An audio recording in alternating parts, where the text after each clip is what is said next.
During lockdown 3, we met several psychics, mediums, skeptics, and parapsychologists. This research process allowed us to really understand all of the themes tackling from various perspectives.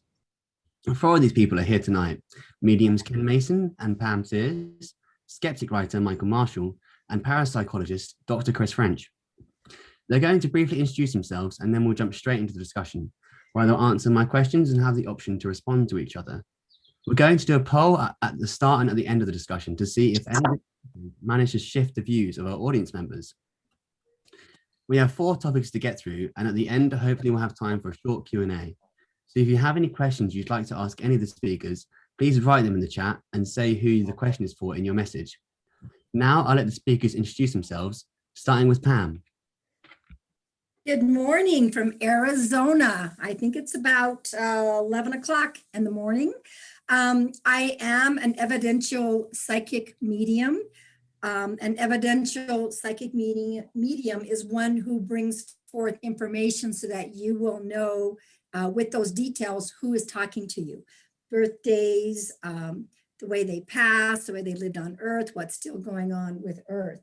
I started off at a young age coming from a family where things were not accepted outside of the normal religious type family. I always heard words. I was always talking to myself, and I remember my mother saying, "Oh my gosh, she's talking to herself again." And so I just blocked all of that for so many years until maybe I was in my mid-30s. So I was in the corporate world for 20 years, and I decided I wanted to start into the healing field. And so I quit at 40 and went to massage college. I became a massage therapist with a chiropractor. And then from there, I went 9 years with hospice work, which was very, very fulfilling to me. And so I would say in my mid-30s, things kept coming up. So I decided to start working a little bit with that. Still being skeptical myself, thinking everyone must be right, I must be crazy. And I'm still a skeptic. I still have days where I'm like, I don't even know what's going on with me. Is this really, really happening? And so what I did a lot was I channeled a lot of my stuff into poetry and writing. So I published 2 books. I'm very proud of those books. And my goal in life is to bring comfort and peace to people. And if I've done that to me, then I've done my job. Thanks, Pam. Now, Ken?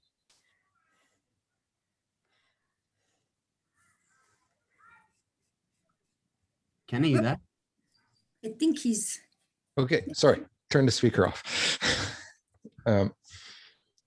My manager's beside me to remind me. So my name's Ken Mason. I'm from Canada, near Ottawa. Basically, I'm kind of weird in a sense that I'm kind of like a scientist.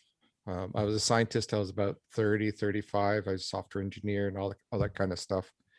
And the reason I kind of got into this is my grandfather, who used to be a psychic for some of the politicians, told me I'd be doing this when I was 30 or so, and all of a sudden I got this idea to do it.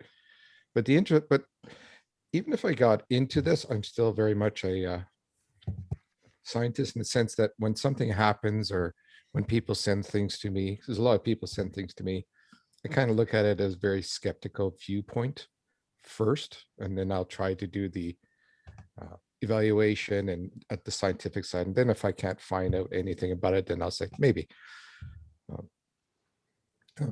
For myself, the readings, and I'll have to apologize at first because I had a stroke 3 years ago. So sometimes my words may go up and might disappear a bit. So I have somebody beside me to slap me when that happens. So, right, dear? Anyway, I'm a bit of a comedian too. So yeah, that's pretty much what I am. I also have written books, but basically I do probably be more free reads than I actually do real reads. especially on my page. I think the last year I've done almost 1,100 reads for free. And again, I also do free reads for teenagers. So anyway, that's about me. That's about what I am. So thank you, Ken. So now Michael Marshall. Yeah, so my name is Michael Marshall. I'm the current editor of The Skeptic, the long-running UK magazine, looking at claims of the paranormal and trying to see what evidence there is behind certain different claims. And I've been an active skeptic since about 2009, when I first started to get interested, or when I first started to act on my interest in the claims that people are making out there in the world. And so in the last kind of decade and a bit, I've probably seen hundreds of psychic shows and palm reading sessions and psychometry sessions and mind body spirit festivals where people are doing various different acts of divination. And what I always try and do is try to get an understanding of what brings people into that world, what brings readers into that world, and really get to the bottom of what I think is the most important question in all of this. And I think certainly if we're going to be asking people whether they're changing their minds on the idea of whether psychics are genuinely displaying a paranormal talent or not, it's really important that we ask the key question, which is this a genuine thing or not? I think that's the key question to all of this, because I've seen a lot of psychics who will, for example, the psychic that I saw in Liverpool, who talked to a mother who explained how her son committed suicide as he jumped from a window, and the psychic paused after hearing that story and told this lady in front of an audience, he didn't jump, he was pushed. And from then on, this lady's going to spend the rest of her life looking for a murderer that didn't exist, on the word of a person who has no idea, unless he genuinely was talking to the spirit of this lady's son. He has no idea whether this crime actually happened. And I think this is why it's really important that we establish, before we start asking questions around how should we view psychics in society, how do we talk about psychic abilities, we need to first fundamentally understand whether this is a real thing. And this is why I've, with Chris French and on other occasions too, devised very simple tests that any psychic or any medium, anyone who's doing divination, would quite happily take part in, and then figure out whether that's a genuine skill or not, whether they actually turn out in the moment to have those psychic abilities. And in the various different tests that I've done, on the various experiments that I've been part of, we're yet to find anybody who does any better than chance, which suggests that if there is someone out there who is genuinely talented in these ways, and they're willing to take part in a simple test to demonstrate it, we're all ears. But until then, we should go with the null hypothesis that there's something else going on other than genuine paranormal skill. Thanks, Michael. Now finally on to Chris French. Hello, I'm Chris French. I am Emeritus Professor of Psychology at Goldsmiths, University of London, where I headed the Anomalistic Psychology Research Unit. That immediately prompts the question of what the hell is anomalistic psychology. It's basically the psychology of weird stuff. So it may be the kind of thing we're talking about tonight. Do psychics and mediums really have the skills that they believe that they have? I think it's important as well to make a big distinction between, in my personal view, the majority who do sincerely believe in what they're saying, even though I am not convinced that they do have that ability. I think they genuinely do believe it, and the deliberate frauds that I'm sure both Pam and Ken would acknowledge are out there and people do need to be careful of. Yeah, so it covers a lot of other subjects as well, from the kind of Loch Ness Monster, UFO abduction claims, astrology, whatever. If it's kind of something that would be kind of deemed by some to be a bit weird, then we're interested in it. And I'm interested in kind of at least two questions when it comes to this particular issue. One is, can mediums and psychics really do what they claim to be able to do? And as Marsh said, we have tested a number of claimants over the years, people who clearly are sincere in their belief that they have a gift, but when we've actually put it to the test under properly controlled conditions, we've never found any evidence that any of them really do have that skill. I should say, by the way, just for a bit of clarification, I don't think of myself as a parapsychologist. I think of myself as I'm a psychologist with an interest in paranormal beliefs.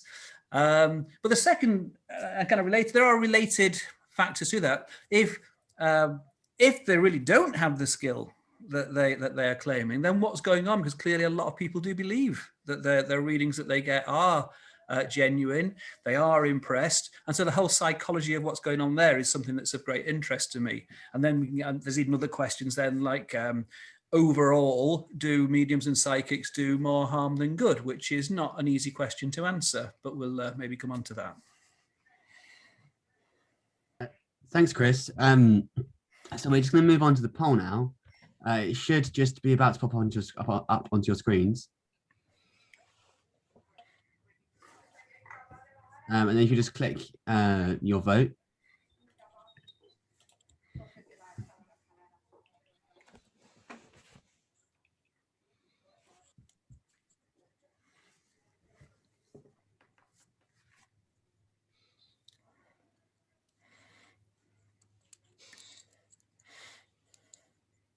Oh.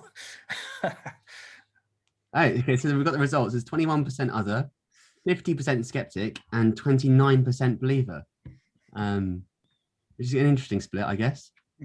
But now let's get on to the discussion. The first question is for Pam. How would you describe your relationship with your clients?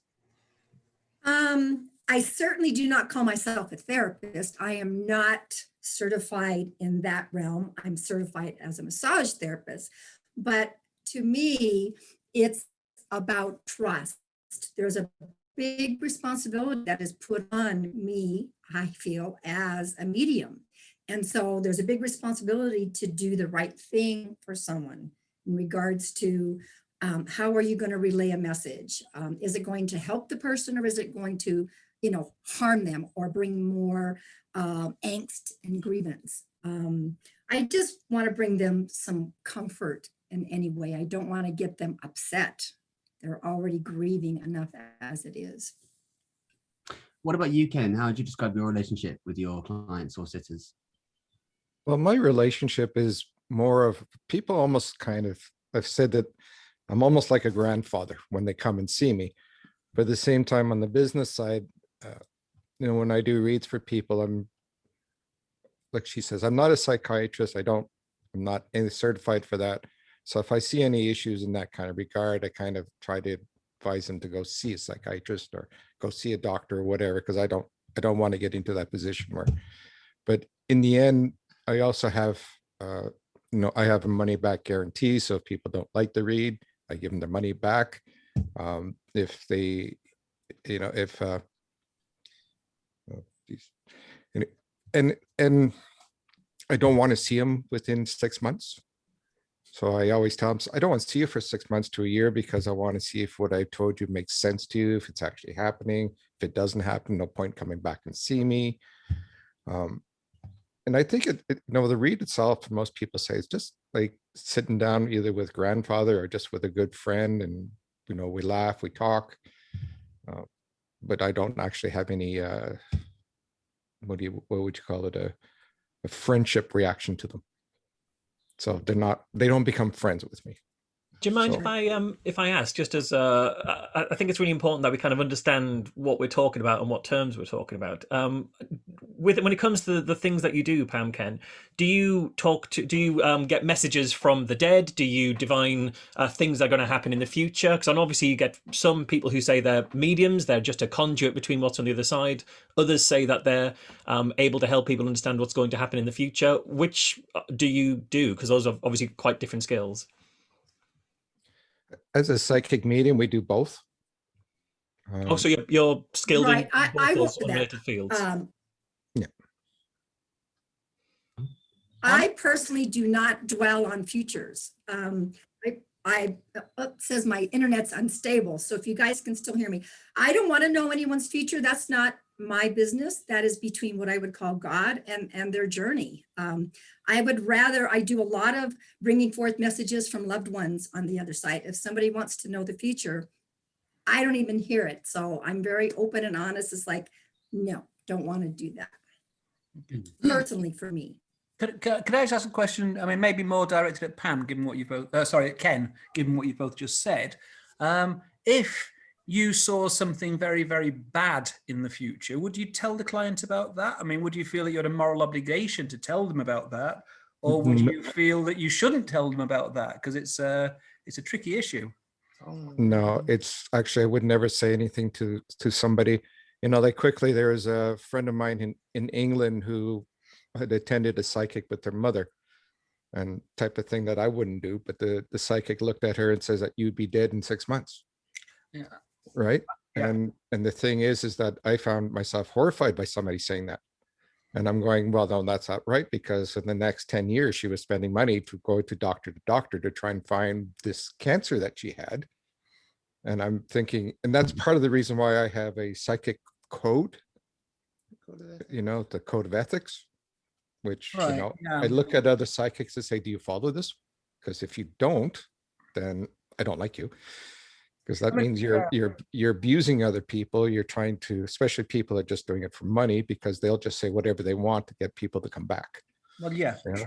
Yeah. On the other hand, there is that issue of, I mean, if you went to see a doctor and the doctor detected that, you know, you genuinely did have some kind of illness, then you would want to know about it. So that's why I said it's a tricky question. I mean, I don't know what I would do in your position. I mean, again, I've heard those kind of horror stories myself, and by and large, they're quite rare. I mean, most psychics and mediums do not do that, and they're as horrified as you and I are about it.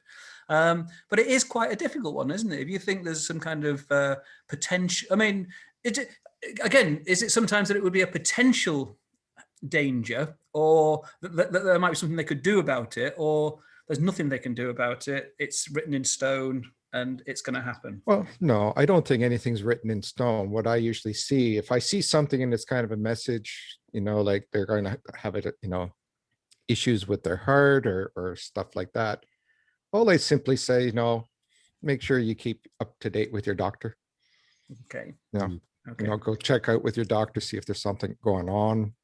Because I won't say if there's something going on. I'm just saying, you know, in the future, you may want to keep in track with your doctor. That's really interesting, Ken, that you say it's not written in stone, because I know you were saying that you're a scientist, and that one of the things that I always kind of think is when it comes to try to understand, you know, the fundamental question which we're all trying to sort of look at, which is this a genuine phenomenon, and can we evidence that as a phenomenon? One of the questions I would have is, well, how do we falsify this? Can we show evidence that that is kind of incontrovertible, that is highly suggestive? And if what you're doing is saying what is going to happen, but it's not set in stone, that would worry me that there is a possibility that anybody who didn't have that ability could say, this thing is going to happen. And if it doesn't happen, it's because it wasn't set in stone. So I was right either way. So how do you go about falsifying it when you don't, the stuff that you see coming doesn't necessarily come? That's not what I was referring to. What I was referring to is like, if I see somebody that has an illness, that's not set in stone. Right. Okay, so but other events would be set in stone. So marriage breakup, job change, that would be a lottery win. That would be set in stone. Those would be set in stone if they do it themselves. Right. I could show it to them that this maybe is coming up, but then they can make the decision at that time. Do I want to go that direction? Can I fix it? Or do I not care about it? Okay, so the things that you say still might not happen, but that's because the reader's decided to not make it happen, and so the reading's still true even though the thing didn't happen. Well, the reading in itself is just like a picture, if you want to say it, of possibilities that are coming. So, and you know, a lot of times people tell me that was quite accurate, but a lot of people say, well, I saw that coming, so because I changed it so that didn't happen. Right. Yeah. So it's like telling you, okay, your car's going to be broken in about 3 years. So you have to kind of like think about it. So keep your eye on it. But Right? Ken, then how can anyone ever know if your reading was right? Well, because they were obviously going to do the things to ensure their car doesn't get broken, right? Right. But a lot of times people won't fix the car. And then they'll call back and says, oh, you were correct. The car broke down. I should listen to you. You know, I don't. Like I don't do it, yeah. So I guess what you're saying is you can tell that it's right when people tell you afterwards that you were right, but but doesn't that also leave the possibility that if you say something and it wasn't right, and the person never tells you that it wasn't right, you only ever hear positive reinforcement, positive feedback, and never the negative feedback that might falsify or be dispository evidence? Yeah, I get a lot of negative responses too, because I ask for it. Hmm. You know, when I do readings, you know, the free readings I do, that's one thing I ask them, says, hey, you know what, tell me if I'm correct or if not correct. Because it's part of my learning process, right? Yeah, yeah. So if I'm doing something that's wrong, then I said, okay, obviously I'm doing something wrong. I would like to let's change that. You know, let's not do that in the future. If that's hurting somebody, I'm not going to do that in part of my read. You know, I'm going to change my whole way of doing things just because I don't want to get into a situation that I'm hurting people. And you know, that's very commendable. I think we'd all agree. I mean, obviously, Chris and I have met and have seen lots of people in doing the same sort of thing as you, but they don't have that instinct to try to protect people. They don't mind if what they say is detrimental. And I guess you must have come across other people in the similar space to you who aren't doing things very ethically, who aren't looking to protect their clients, their sitters. Yeah, I mean, I've run psychic fairs before. And we watched the psychics that were there who came in. And for example, there was a lady who came in and, you know, at our fairs, I don't have a time limit when I do reads, right? It could be half hour, it could be an hour and a half. I don't have any kind of time limit.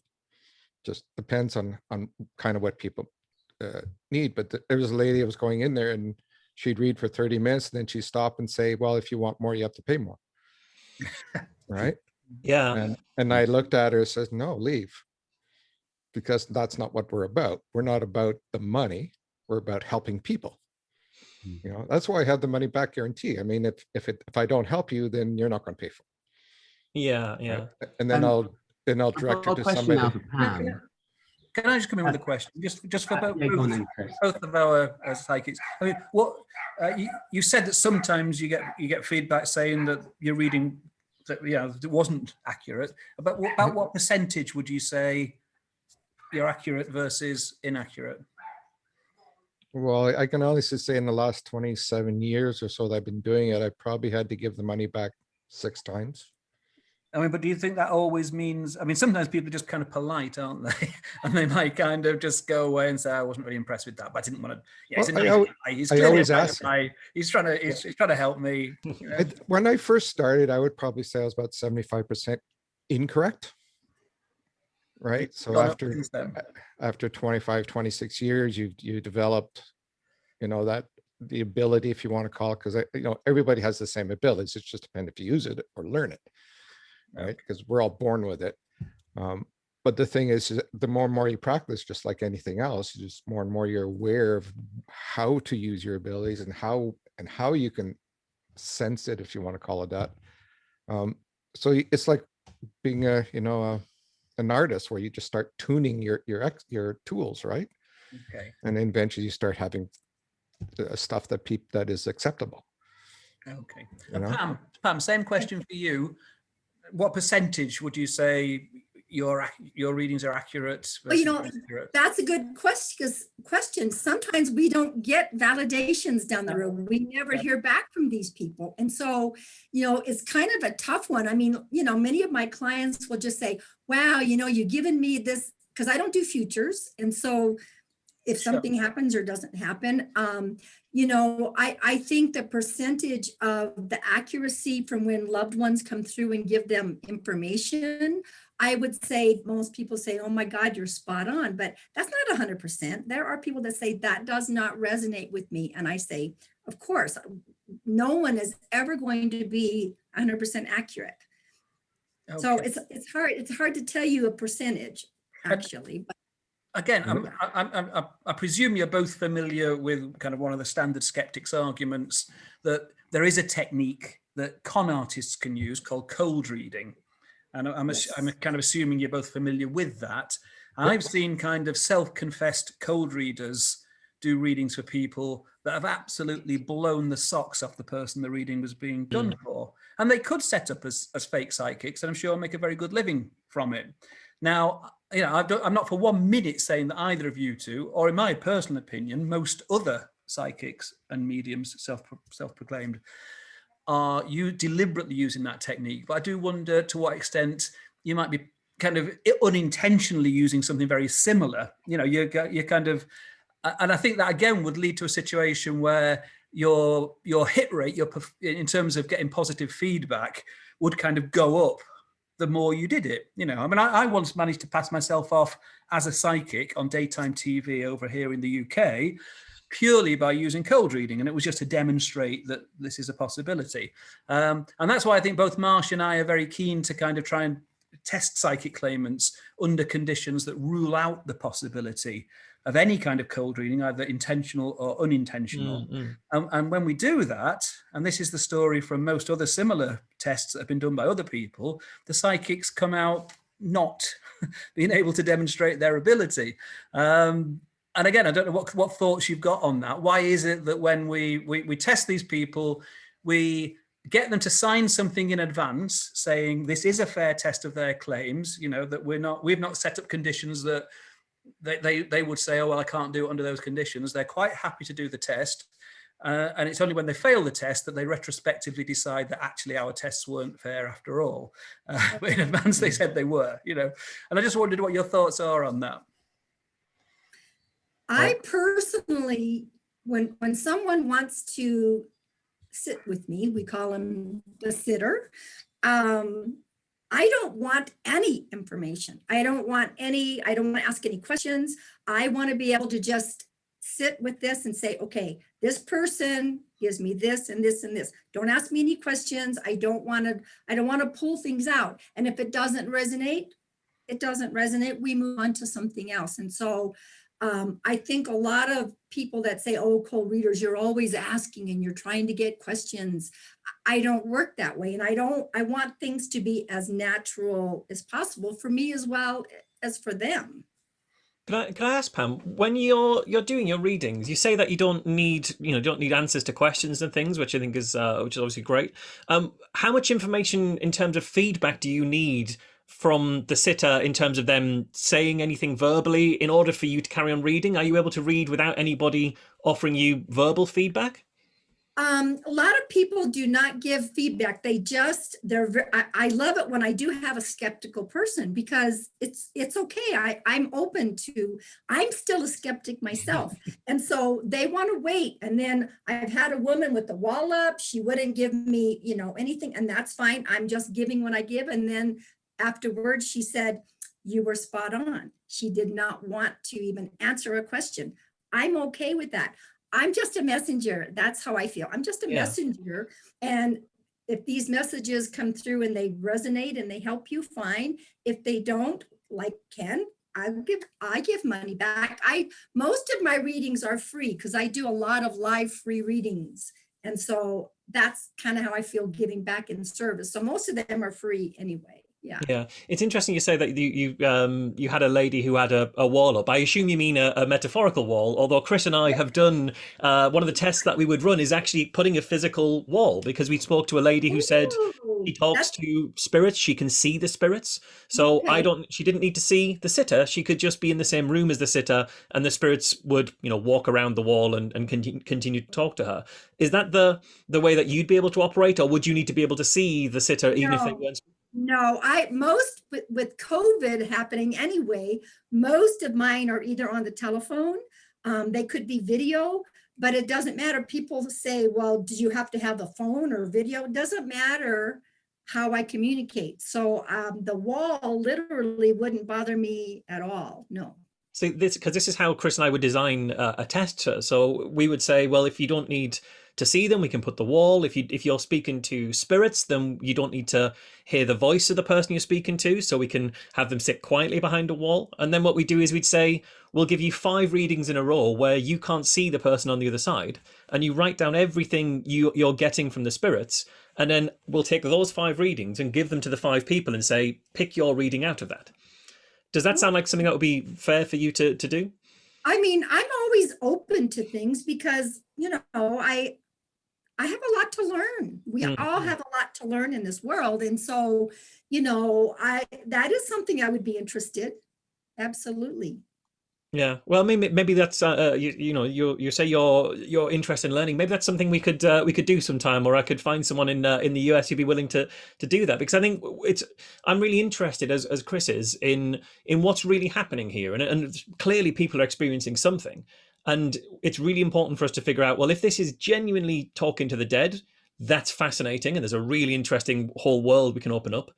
If it isn't really talking to the dead, but people still feel like they get something from this, that opens up a whole other different world of how does human psychology work. And I know that's kind of where Chris has spent his career. So maybe we can talk about getting someone to run something like that if you'd be interested, Pam. Okay, yeah. I mean, That's- something's happening. We don't even, maybe I don't even know how it's happening. I assume that this is coming through from what we would call the other side.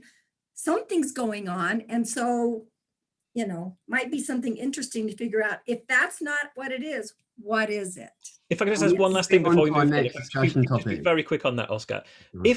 If we were to do a test like that, and it turned out that of the 5 sitters, none of them could recognize their own reading, or only one of them could recognize their own reading, how do you think you'd respond to that? If you felt these were really accurate readings, and then when the people actually get to look at them without knowing which one's theirs, they can't see which one's theirs. How do you think that would feel? You know, I think I would be probably disappointed to a degree, but if this is a purpose for me and this is how I'm to walk my journey, I'm going to continue to walk my journey and help people. So it wouldn't destroy me, no.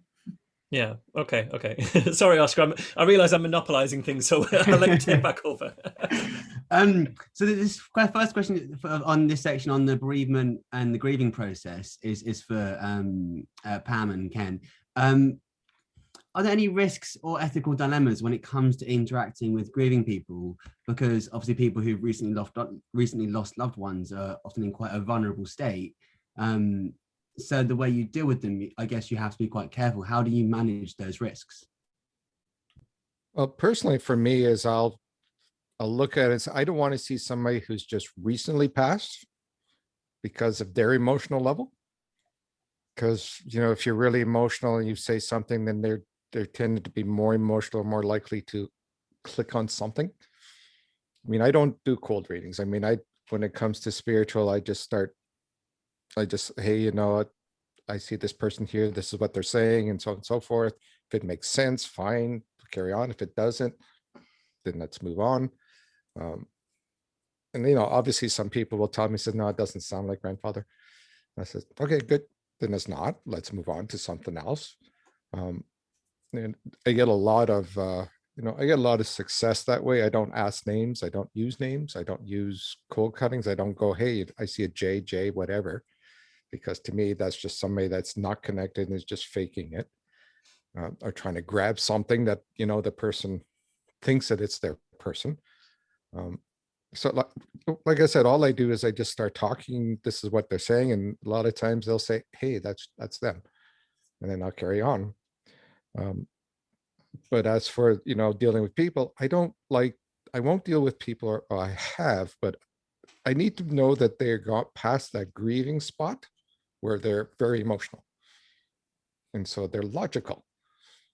So when they come and see, they want to see somebody, I need them to be logical and not emotional. And that way I can say, if they say, yeah, that's them, then we can carry on. If it's not them, then logically they're sitting there going, no, that's it. You know, that's the way I work anyways. Ken, why do you think people, I mean, I think a lot of the time when people go to see a medium, it is precisely because they are in that grief stage and they want some reassurance that in some way their lost loved one is still there, is still, you know, with them in some sense. What would the people be coming for if they've got past that stage? I mean, what do they actually kind of want to know from you, via you, from that person? I think all they really want to know, and what they always tell me, is they just want to know if that person's okay. I mean, they don't get that validation when somebody passes, obviously. So sometimes they do, and we can discuss the work I do on that. But to me, it's just like, especially because I don't want to do it when they're grieving, like I said, because they're grieving. And then when they come back a year later, they're just kind of saying, hey, you know what, is grandmother here? I just want to know she's okay. Right. And I'll say, have you ever said, no, she's not? No, because usually if I do connect to somebody, they're usually, yeah, I am okay. But if I don't connect to them, then I can't say one way or the other. Yeah. Right. And to me, if I say to somebody accidentally or whatever, says, oh no, she's not doing okay, that panics the person.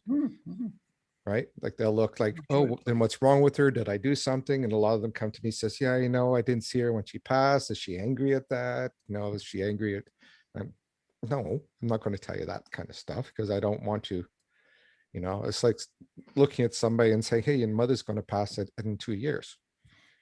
Right? So for the 2 years, they're going to sit there and says, oh my God, my mother's going to die. So for 2 years, they're going to be upset, they're going to be worried, and so on and so forth. And all of a sudden they're going to, you know, 2 years, they don't die, and they go, why did I worry for 2 years?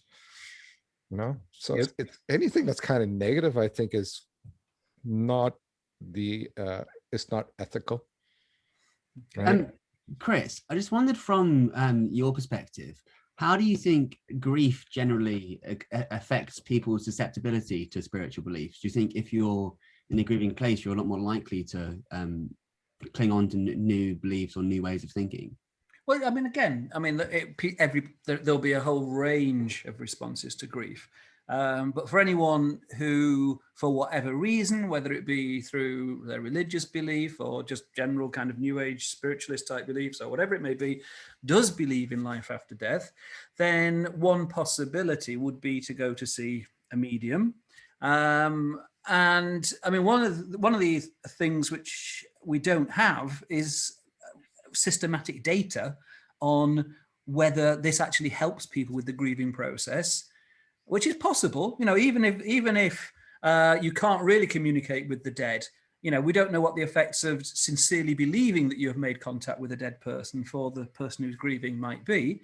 It might be helpful, it might not. In some scenarios, you can clearly imagine situations where it could be unhelpful if you have the belief that your spouse is still around and kind of keeping an eye on you, everything that you do. This may actually kind of prevent you from moving on and getting on with your life. Now, in terms of kind of the normal grieving process, we expect people, obviously, state the obvious, to be very, very upset when they lose a loved one.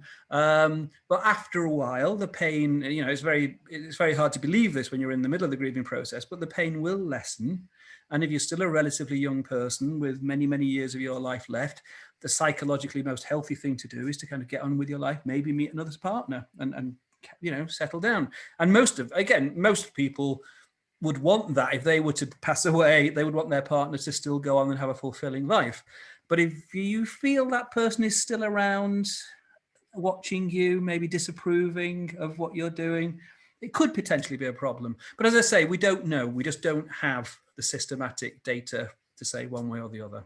And if I could just add to that as well, Chris, I mean, I completely agree with all of that. I think one of the other things that concerns me, I guess, about visiting a psychic, visiting a medium whilst you're still grieving, either in the immediate aftermath of the grieving process, or as Ken says, a while after, when you've had time to process. Actually, I think a lot of the people I've talked to who've been to see psychics, they don't wait years until they see a psychic. They'll do it in that grieving process because they're incredibly emotionally vulnerable and trying to find any way to keep in contact with someone that they've loved, that they've lost. And I completely understand that impulse, and that's why they seek out any possibility of continuing contact. But one of the things that worries me is when someone's gone, as Chris said, we try to process it, we try to move on. And one of the only real connections that we have with the person that we've lost is in the memories of the time that we spent with them. And that's why I find it, if we can't be certain that the person you're talking to is really talking to someone on the other side, if we haven't established that and haven't demonstrated that it's definitely true, what we then end up with is someone who doesn't know you particularly well, someone who never met the person who died, who's now telling you things about that person and putting extra memories in amongst your real memories. And that might be someone who's doing it deliberately because they're a con man, or more likely someone who genuinely thinks they're helping, who's telling you, yeah, your granddad, he's incredibly at peace and he's happy and he's smiling and he's relaxed.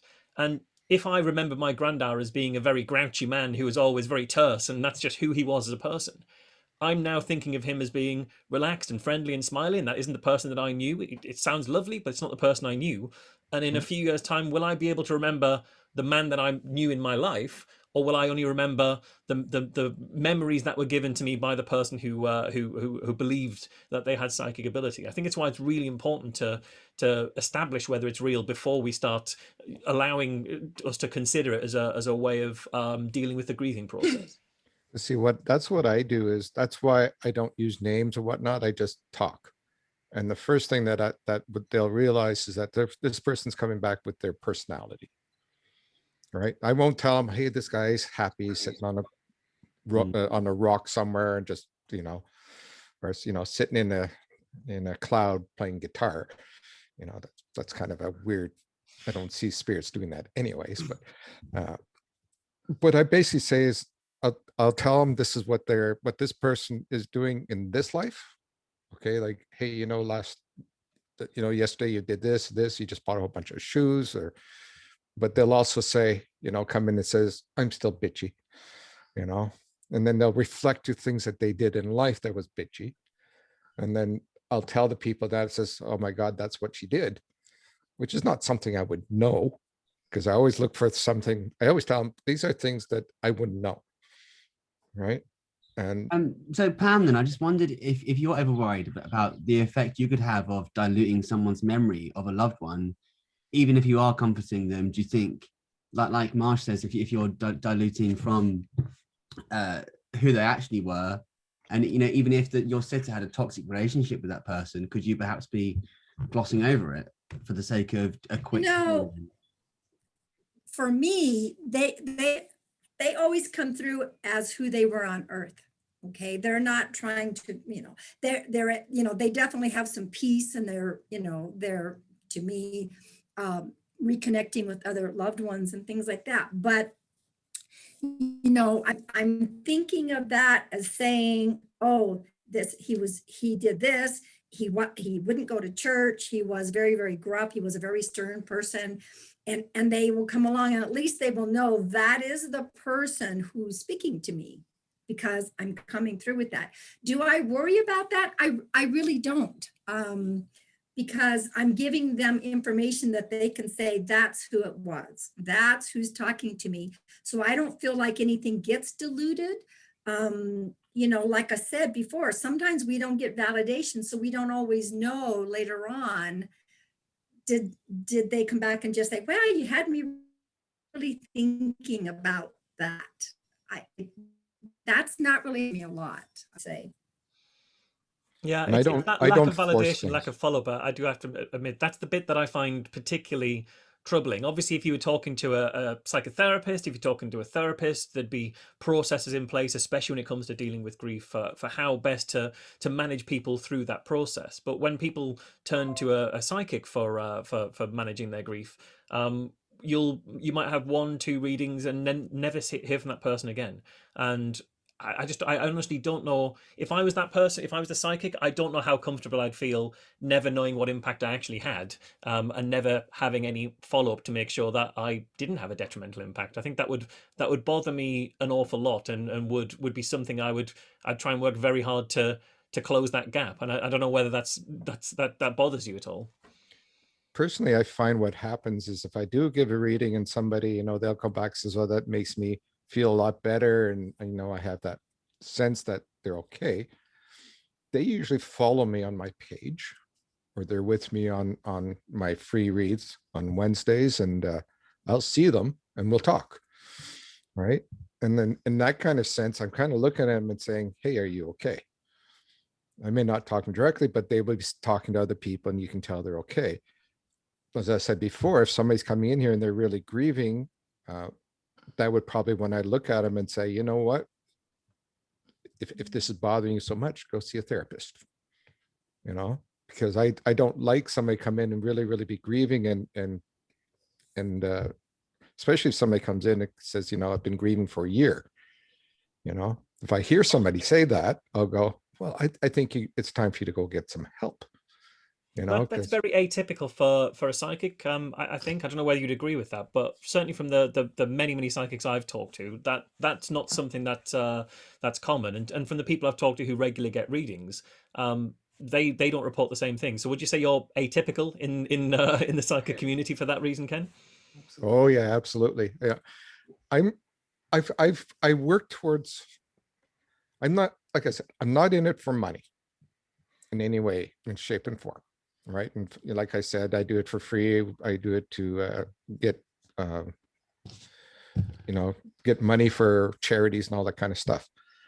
But to me, it's more of what's your health? What are you feeling? What help do you need? Because I can give you like the grandfather help. But if I see you going beyond that or, needing to see a psychiatrist, then I'll mention it. I'll mention it. You need to see a doctor, or because I have a limit of where I can go as a psychic. Right. And this like people, psychologists and that obviously know a lot more than I would do to help a person. So the very first thing is I say, hey, you know what? You need to see a psychiatrist or a psychologist. So go see one. Does it worry you that the majority of psychics don't do that? Oh yeah. Like I said, beginning, I actually track them down. I'll put them on a list saying this person's dangerous. And anytime I'll say this person's dangerous, I'll actually broadcast it and say, be careful of this person. Right. We had one guy, I remember, I was doing a read and he told somebody that says, you're going to die in 3 months from COVID. Right. And so I told people, listen, that's just not correct. I mean, obviously the person didn't die, but he was basically he was so negative about COVID that he was sharing that negativity to other people, which means that when they got out of the reading, they were negative. Right. So as a psychic, we have to be aware of that, of how we affect people. Correct. I think that's, I mean, it's interesting what you said there, Ken and Pam. But I mean, just a couple of comments just to kind of reinforce something that's come up already. I wonder to what extent people who either feel that the reading wasn't accurate or it was just so, they're probably not going to be the ones who give you feedback are probably going to be the ones who, by and large, thought that it was a good reading, which means you're not really getting kind of a representative sample there. And it would obviously reinforce your own beliefs that you have got these gifts and that you can help people. But as I say, most people are probably too nice to turn around and say, well, that was a load of rubbish. That was true. I suspect that doesn't happen that often. I'd hope it doesn't, but and then the other thing is the kind of, the whole thing of the quality of the advice that you give to people, which may well be very, very good advice. It's just that some people find advice more kind of palatable if it's kind of wrapped up in this paranormal package. Whereas, they could maybe get the same advice from a close friend or from a therapist or from some other source, but you guys may well give them very, very good advice that really does help them. I'm not disputing that. Doesn't obviously in and of itself doesn't mean necessarily you're getting it from some paranormal source. I know when somebody walks out of a read, I could tell by their body language or their face or whatnot, whether they didn't like the read, whether it was a good read, or whether they're right in the middle. Right. So I'm kind of going, when I see that, I go, well, okay, that's why I always say to, well, tell me. I can't learn unless you tell me that it was rubbish. But you've only had half a dozen people who've asked for their money back, you said. Yeah, but they all know it's a standing offer, right? Okay. I mean, it's even broadcasted on our page. It's broadcasted wherever anybody finds us. It's not like it's a hidden thing. Yeah. And basically what it is if within the first 15, 20 minutes, if it doesn't feel like it's connected, then I end the read. So I don't waste their time. I'm really sorry, we've got to move on to our next topic. And the refund policy, I think, I find from Ken is something that's really interesting and really says a lot about Ken as a medium. But our next topic was psychic mediumship and mental well-being. And many people have turned to mediums for emotional support through the pandemic. This is something we really noticed throughout our research process when we looked at specifically Facebook mediums. But I kind of wanted to put this to Chris and Michael. Is there a risk that too many people will come to rely on mediums in place of professional medical help? Well, it's always a possibility. I mean, what we do know is that at times of incredible stress, and I think we all agree that the last couple of years have been kind of the most stressful that most people can remember. We've had a combination of a kind of madman in the White House. We've had Brexit over here. And then just the icing on the cake, we got COVID. So I can't remember any time in my life, I think that goes for probably most people, where there's been such a degree of uncertainty, of unstress, of illness, of death. It's been a very, very dark time that we've been living through. And we know from lots of research that it's in those kind of times that what I would think of as magical thinking tends to come to the fore. People feel things are out of control and they want some kind of sense of control. And they may turn to, they may find that in different sources. Some people will go down the rabbit hole of wild conspiracy theories. Other people will turn to complementary and alternative medicine. And some people will turn to, again, in my view, mediumship, going to see a psychic and so on, in the hope that it will give them some kind of sense of control. So, if we can just kind of get some kind of a handle on what's around the next corner for us personally, it might make us feel that things are not spiraling too much out of our own control. Now that sense of control, even if it's illusory, might actually be psychologically beneficial in terms of getting people through a tough patch. On the other hand, there is the potential, I think we hear a hint at in the question, that it could possibly lead to a kind of an overdependence on going to these kind of sources. Now, again, I don't think either Ken or Pam, I'm not accusing them of directly doing this, but we do know that sometimes mediums and psychics will give people medical advice, which really they're not qualified to do, they should not be doing, and that can have disastrous results, obviously. And Ken's made it very clear that if he senses that someone has kind of serious mental health problems, he will try to gently push them in the right direction, which is great.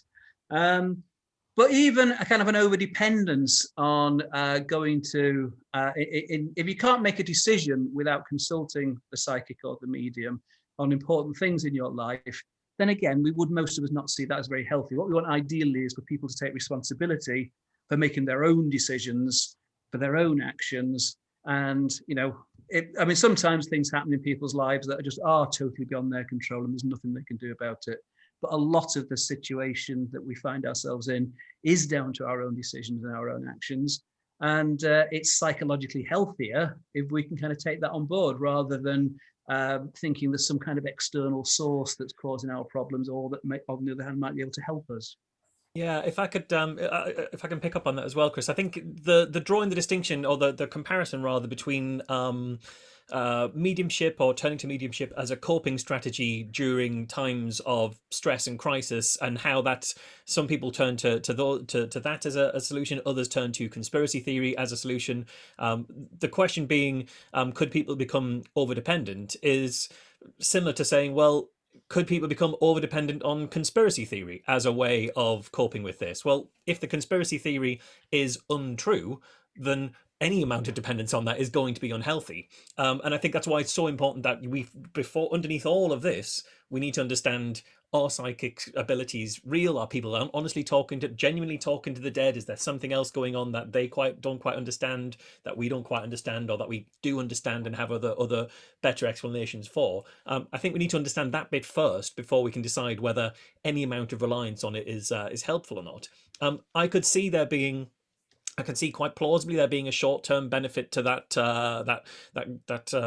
re-grasping of agency in a chaotic time, and that sense of control in your life, even if that in that short term the thing you turn to isn't real. But I worry that it establishes a pattern of, I turned to this, it got me through, now I'm in that area. And I spend a lot more of my time at the moment looking into conspiracy theory than I do psychics, but by using the same kind of pattern, we could say people will turn to conspiracy theory and they'll find a community of people who share their concerns, who feel the same anxieties, who listen to their anxieties, but they're also saying things that are untrue. And the more you're in that space, the more untrue things you hear, the more untrue things you hear from people you trust, and the more you come to believe those untrue things. And we see people being quite radicalized when it comes to conspiracy theory. Yeah. All of that is, I think we'd all agree, is detrimental. I think we see less of that with psychic ability, but I don't think we see none of that with psychic ability.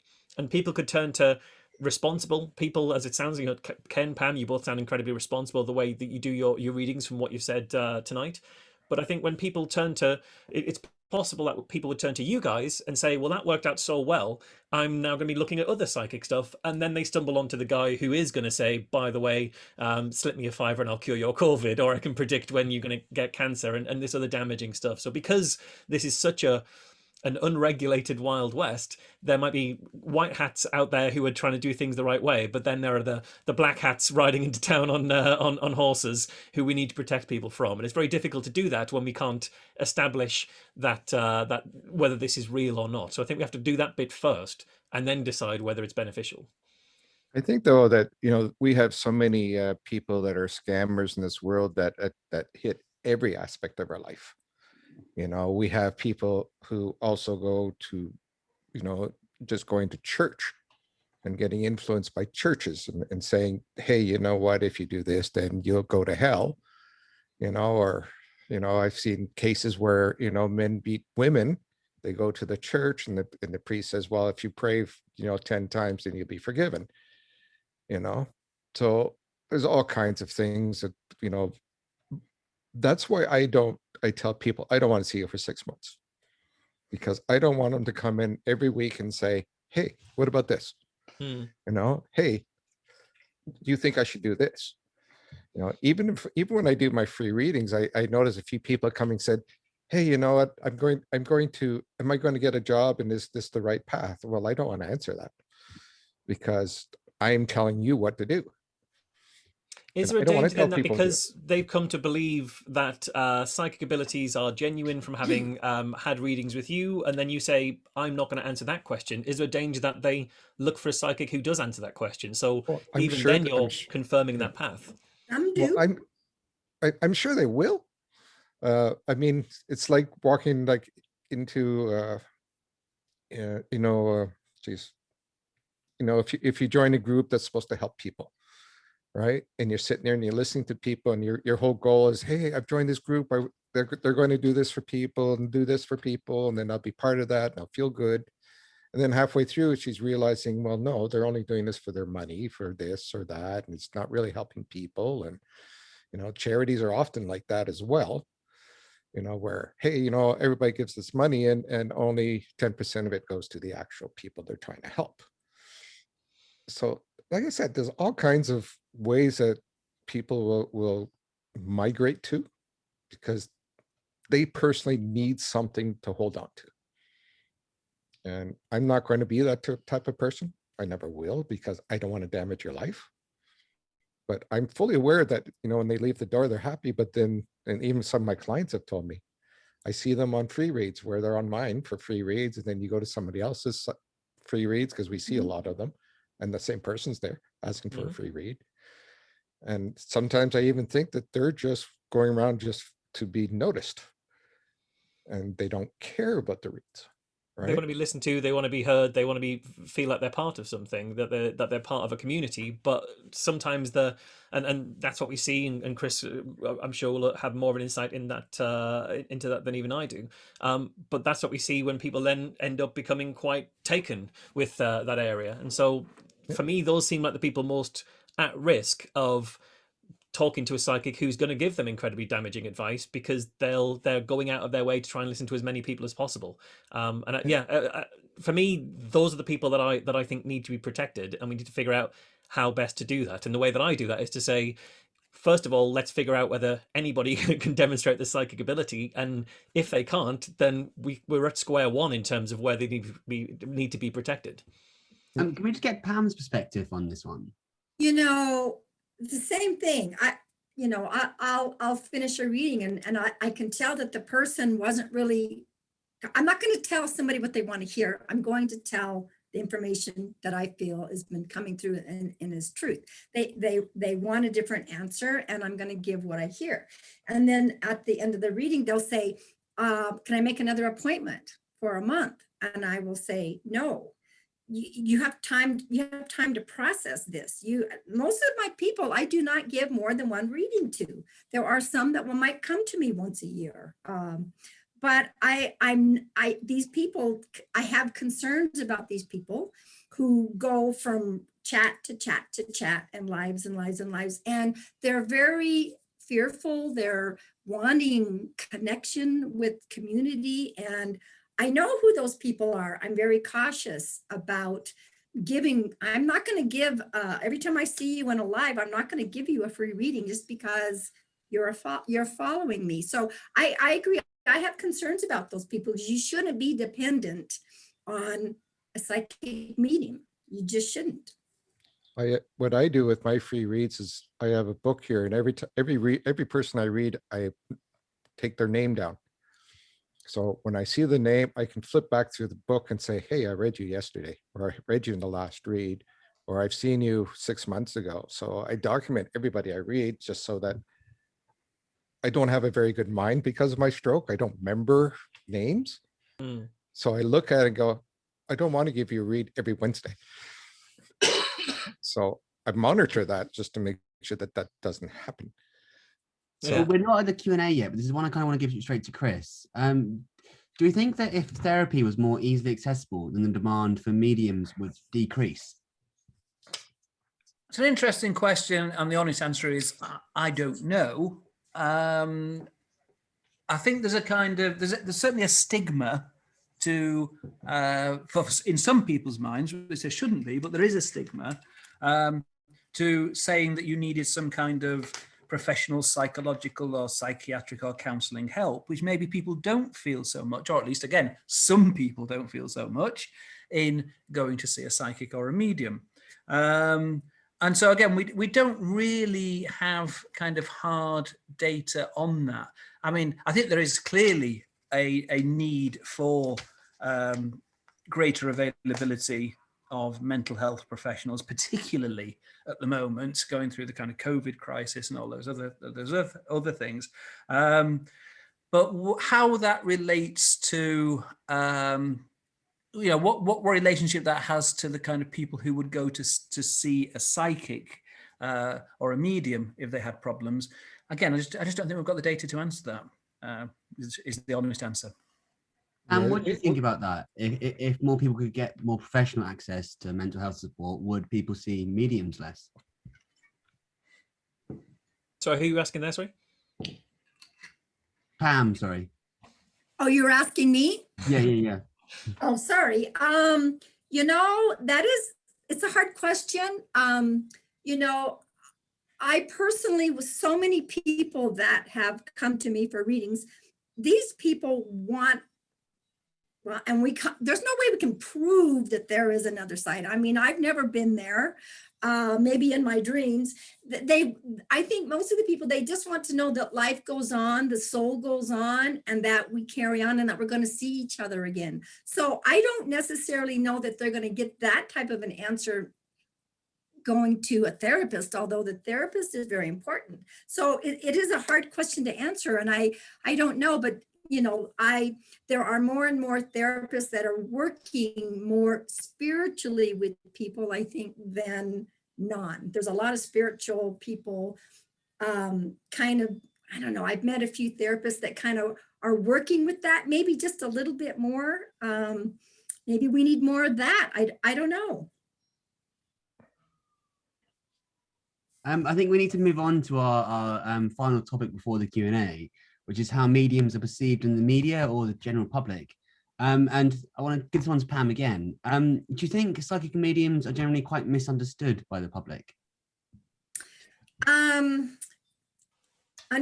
Misunderstood by the public. That's a good question. I think a lot of the public, they just want answers. They want some kind of answers. And so that's come up a lot. TikTok, oh my gosh, there's a million mediums and readers on there. And so everyone is kind of looking to that towards, and like Christopher, I think, was saying about, not having enough mental health, people were like, well, I'd rather, follow all these mediums because that's where the answers are at. And so, but then again, you have what we call those skeptics who are non-believers who, will put a negative light in social media. There's a balance of both sides going on social media right now, I see. Yeah, if I could just speak to that, the question being, are psychics and mediums misunderstood by the public? I would say yes, they are, because a large number of the public think that psychics and mediums are talking to the dead, and I don't believe that they are. I don't think there's good evidence to think that they are. I think there's a lot of other things going on, and it's I don't think most people, as Chris has said, I concur with Chris. I don't think most people who believe that they have psychic abilities are faking it. I don't think they're lying to people. I don't think they're conning people. I think they're just misunderstood. They're mistaking things themselves. But the fact that there are so many mediums now on TikTok, I mean, Pam's absolutely right. I think that speaks volumes to how the public misunderstands what's actually happening when you have a reading that appears to be psychic. So I think underneath all of this, we need to evaluate whether psychics are real. And under any test that's been done under controlled conditions, nobody has been able to demonstrate that they are better than guessing. No one's been able to demonstrate they're better than a magician who knows how to do cold reading. In fact, many magicians who know how to do cold reading outperform psychics because the psychics aren't deliberately cheating. And so you can do this a lot better when you're cheating. And maybe that's why when we see the really big touring psychics who can fill a venue with 1,000 people and they can do it every single night and they can get to be millionaires, we ask questions as to whether what they're doing is genuine psychic ability. And that's why I've spent a reasonable amount of my time in those audiences and having those readings and seeing those things and seeing some pretty disturbing things. But there's no shortage of people in that room in floods of tears, believing every single word that the person on stage who I just saw check their notes. I just saw them take a piece of paper out their pocket and check their notes, as I've seen at one particular psychic show. There's no shortage of people in the audience in tears because they believe it's absolutely true. So I think when it comes to understanding, I think the way we understand it is by investigating it and trying to figure out exactly what's going on, rather than necessarily stopping at the level of this appears to be psychic, so we've got to assume it's psychic. I think it's really important that we spend time understanding it. And just to reinforce what Marsh is saying there, I mean, the kind of top psychic performers, the ones who have their own TV shows and do big national or international tours, if they actually had the kind of levels of accuracy that they claim to have, then we wouldn't be sitting here talking about it now. There would be no question about it. They'd be able to demonstrate that so convincingly under properly controlled conditions that, I mean, the Society for Psychical Research was founded in 1882, and they thought that within 10 years they would have kind of proved with scientific methods that life after death was real and they could all move on and do other things. All these years later, we're still here talking about it. Now, if it were real, we would know about it. We wouldn't have to have, it's just ridiculous to assume that those people who claim that they're kind of 95% or 99% accurate couldn't demonstrate that so easily under properly controlled conditions. Yeah. And yet when those tests are carried out, no, it doesn't happen. And we saw just I think this week in the newspapers, I think maybe yesterday in the news in I think 2 or 3 national papers in the UK, a clairvoyant, or I think he called himself a clairvoyant, psychic medium from Germany, claims to know exactly where Madeleine McCann is buried, and he's now in the papers saying I know where the body of Madeleine McCann is. And that, I thought it struck me that one of the first things I did when I became an active skeptic was looking into a psychic based in Liverpool who claimed to have seen the face of the man who abducted Madeleine McCann, and could tell you exactly where he was. And that was 12 years ago. And of course, he made it into all the newspapers. He was on TV. 12 years later, we haven't found Madeleine McCann, but that doesn't seem to have harmed him. And we've seen so many psychics in the meantime. Michael, what is the harm in that other than wasting police time? Well, I don't think you'd be asking that question if you were the parents of Madeleine McCann. I think because either this person genuinely has some insight into where this little girl is buried, and we would therefore have to follow that up, and obviously the police have to follow it up, not just because he might be genuinely psychic, but because somebody who says I've got this information through psychic means might have got it through non-psychic means but doesn't want to admit it. They were there at the time but didn't want to, for whatever reason, didn't want to disclose it. So the police have to follow this up.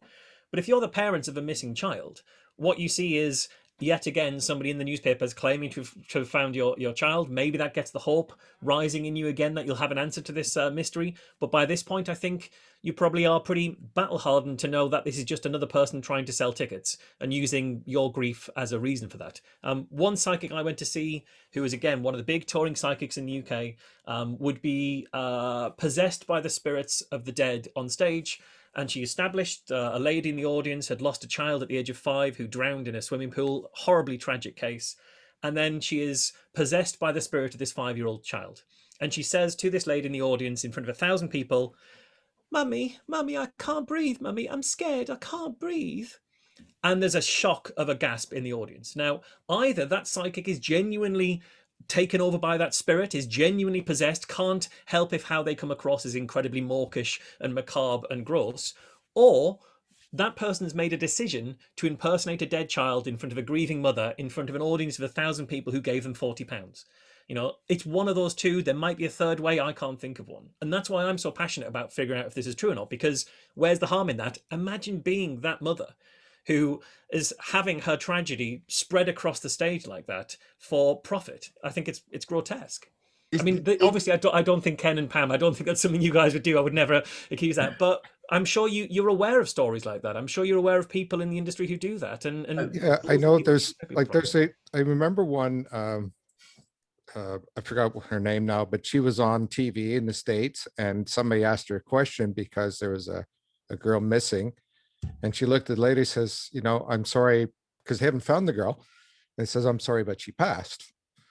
Oh, And this is Sylvia Brown. It was Sylvia worse than Brown, that. right? They asked where the daughter is, and she said, the kid's dead. Not even, I'm Right. sorry she's passed, the kid's dead. And then the mother later on committed suicide. Okay. And then they found the kid was alive. Yeah. After the lady committed suicide.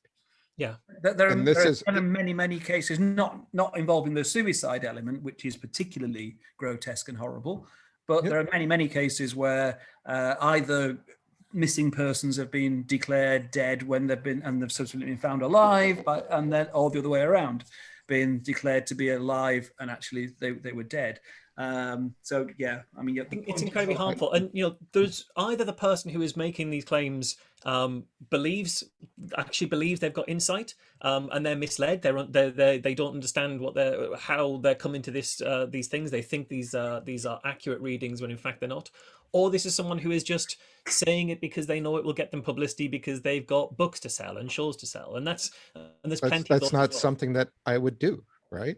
I mean, I have that compassion for people in the sense, if I say that to you, then you're going to go home, you're going to cry, you're going to do this, you're going to really harm yourself, or, for the next 10 years, you're going to be all upset. And so it's not something emotionally, I don't think that's ethical. No, I completely in any way, agree. Right. And but I think you're from the psychics I've spoken to and the work that I've done, sort of seeing readings. I think you're in the minority of people who, certainly of people who make money from being a psychic, who would say that was unethical. I think there's plenty of people who would pass on that message saying, I believe the kid's dead, or I believe, I can tell you where your missing child is, or this is what happened to someone who's missing, or this is how someone killed themselves and what they were thinking. I think they would pass that message on without worrying about the ethics of it. So I think you guys are maybe unique or certainly outliers. Well, let me say this, that one of the things that I will be honest about, people will say we have a missing person. You know what? That is not a specialty of mine. I'm not going to go into some area that I don't focus on that. I'm not going to even try to look because I'm not comfortable with that. At the same thing, I'm not going to talk about pregnancy. I'm not going to talk about fertility, and I'm not going to talk about your health. I'm not a doctor.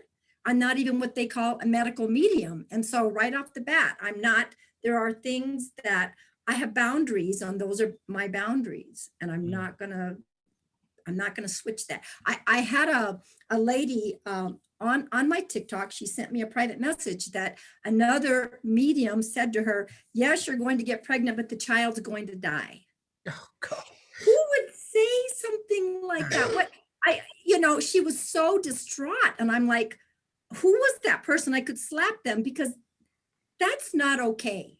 That's not okay. We're not God. We don't, anyway, I'm sorry, but those are the kind of eye-catching readings that when those readings are given to an audience, in front of an audience, those are the readings that the audience in a way come for, because they're the big dramatic ones, the big explosive, wow, I had no idea.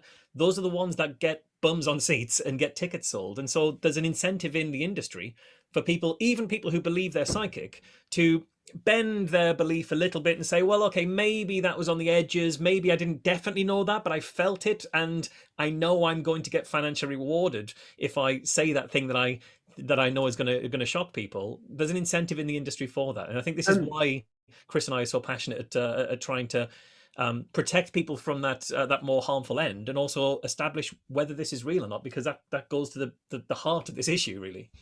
Michael, a lot of the examples you've given so far tonight of things that mediums and psychics do wrong are things that Ken and Pam and a lot of the other mediums that we've met haven't done. And I think admittedly that's because a lot of the mediums we've suck out for the film have been kind of grassroots ones who've only recently started on Facebook. And like you told me when we first met, the bigger the medium, the more likely they are to be a con.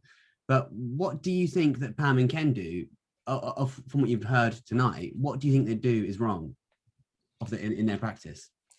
So I think in terms of talking to people, in terms of reassuring people, those are incredibly commendable things. And if somebody came to me or came to Chris and said, look, I'm a bit worried about my job at the moment, I'm not quite sure what to do, and Chris or I was to say, well, things are going to be okay, then they might realize that's somebody being reassuring to them. If Chris or I was to say, I actually have complete insight into what's really happening, and I've got a real level of accuracy that I can really tell you things, I'm going to give them a false sense of security, because uncertainty happens. So people could come and say, I feel uncertain about this thing. You can say, don't worry, it'll be fine. And then when it's not fine, that fall is even harder for people. So I would worry about that. But I think, and ultimately, if we can't be certain, if we haven't demonstrated, we haven't tested, we haven't found an example of somebody who has psychic abilities that persist beyond the levels of chance, of guesswork, of the kind of thing a magician could do or a psychologist could do, then all of this is based on, unfortunately, flimsy foundations. And the best that it can be is not harmful, I think. I mean, maybe there's some short-term benefit that Chris could speculate and would know much more about.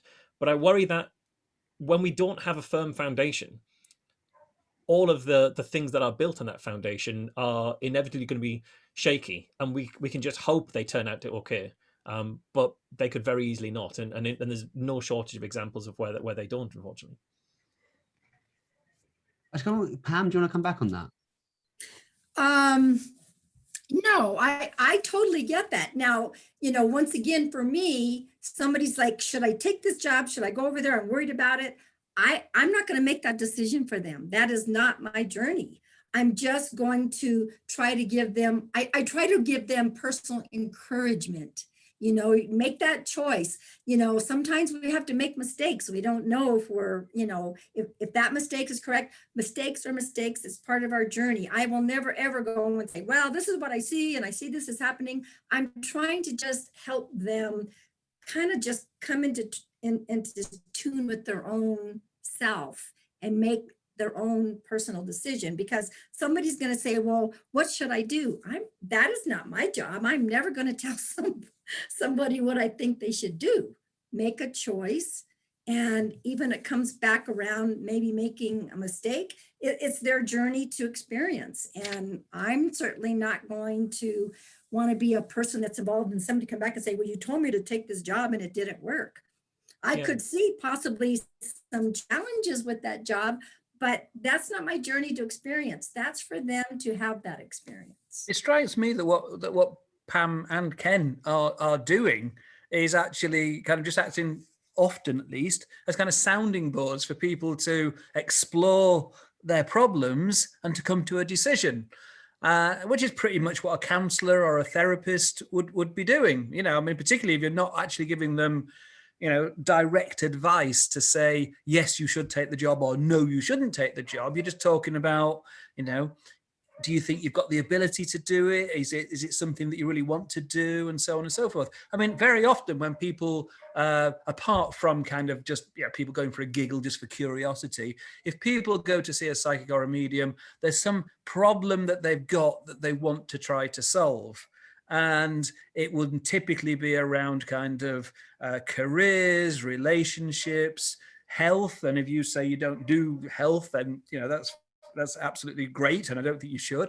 And a few other areas. There's not that much. We have the same kind of major concerns in our lives, most of us, and very often people are in relationships. Sorry, is the other big one that I should have mentioned. Very often it's a situation where actually the person themselves really knows what they should do, but maybe they haven't quite got the courage to do it and need that little bit of extra encouragement. And so, you're in a relationship that's not working, and you need someone to say, you should leave that guy, he's not good for you, and you'll find somebody else. And I mean, I'm not saying you two would even be that specific.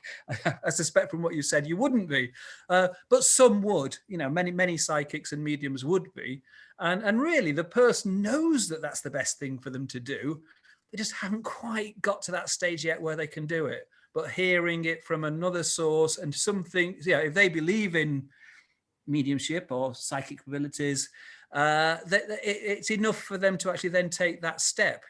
I mean, and again, I'm going to talk not necessarily in terms of Pam and Ken now, but I mean, I'm sure Marsh has come across this. One of the kind of standard themes in most psychic readings is things are very difficult at the moment, but I can see that in 6 months' time they're going to be a lot better. And it's that kind of, you need to get through this difficult stage and things will get better, but you need to make some decisions now to make that happen.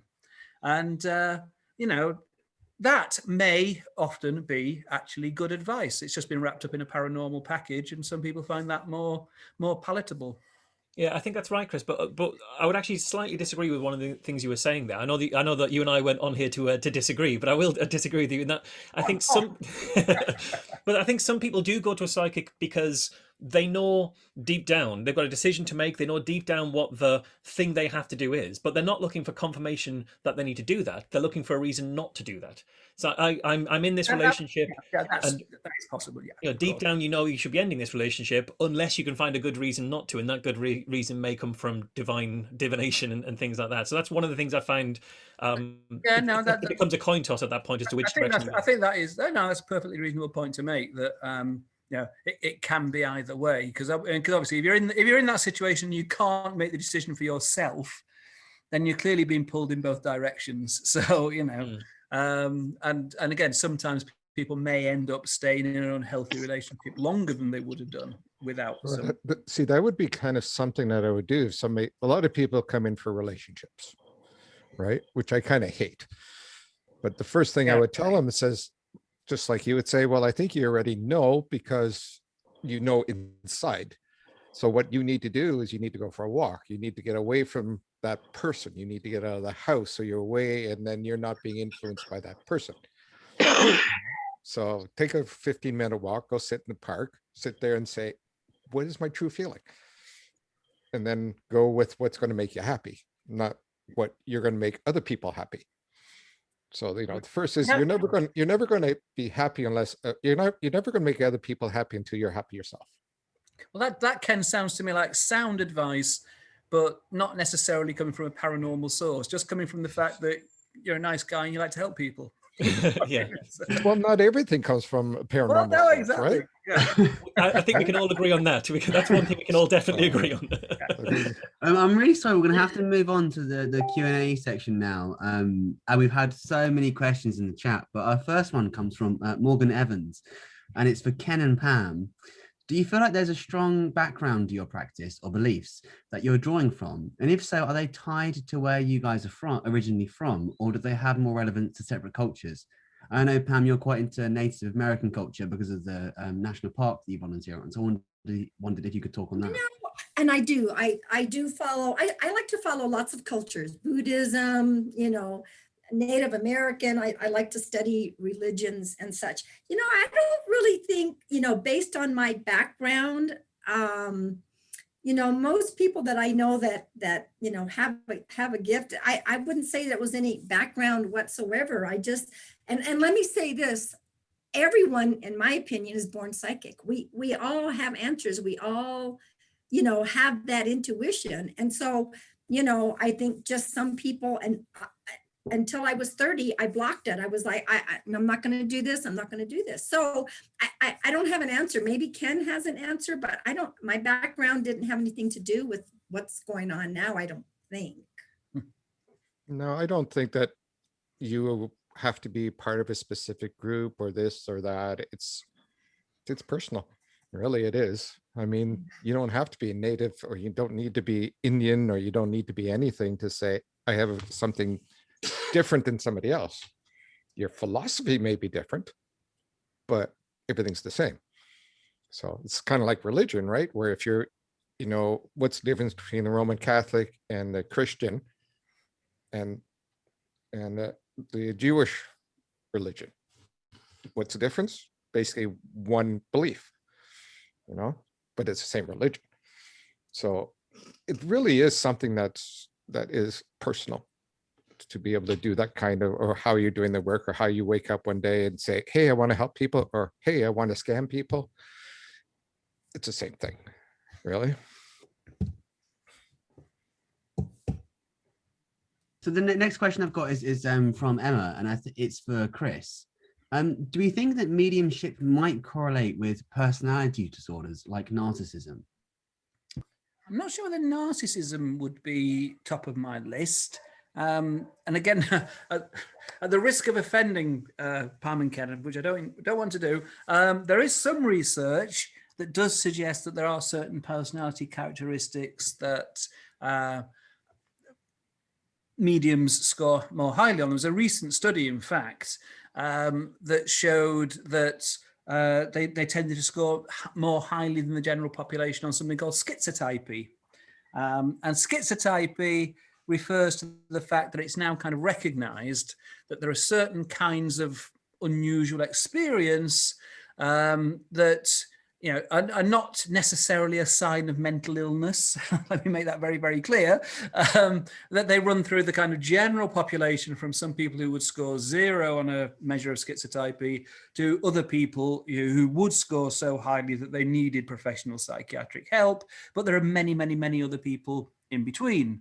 And schizotypy refers to the tendency to have unusual, one part of it at least, is the tendency to have unusual experiences, like maybe auditory hallucinations, visual hallucinations, and a whole range of other unusual experiences. And so it is certainly plausible, I mean, and the research evidence would tend to support it, that some people who, claim that they are hearing voices and getting messages from dead people may actually genuinely be hearing voices, but they're kind of hallucinatory voices.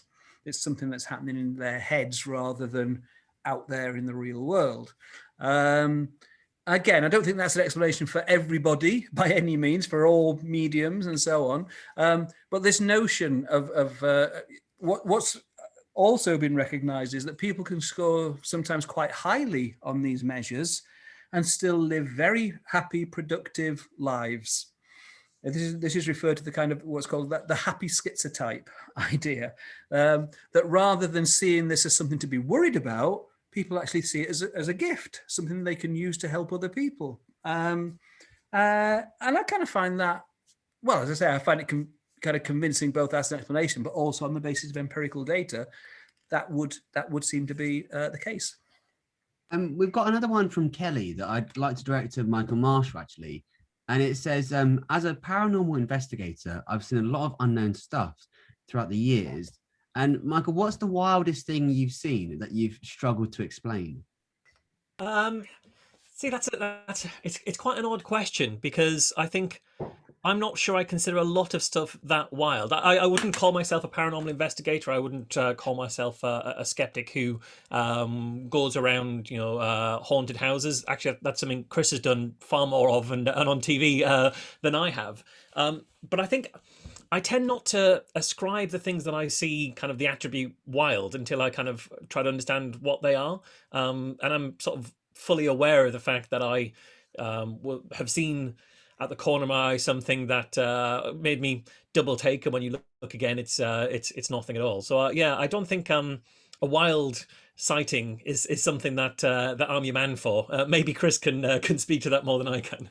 You see, the problem here is that that we skeptics, we just emit negative vibes and we just inhibit all the paranormal activity in the area. So it never happens when we're there, And I've often said that if you think you've got a poltergeist, you don't need a priest, you don't need an exorcist, you need a skeptic. Because if me and Marsh, or me or Marsh are there, nothing will happen. We can guarantee it, because it never happens when we're around.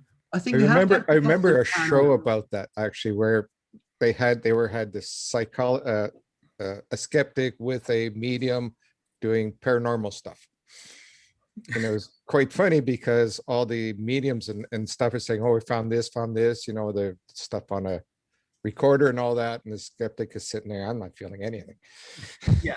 That's what happens. Yeah. Oddly enough, the only weird experience I have, I don't think would quite qualify, but the majority of the weird experience I have is when I go along to mind body spirit festivals, when I go to spend time in places where people are talking about the various different treatments that they can do, and I've seen some pretty wild things there, but those are wild in the sense that they're people who would tell somebody in the audience who's on chemotherapy, get them to name which chemotherapeutic drug they're on and say, "Don't take that, it'll stop what I'm selling you from working. You need to get off your chemotherapy immediately and just start taking these pills that I'm selling you."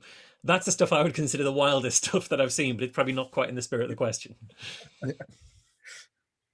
Sorry.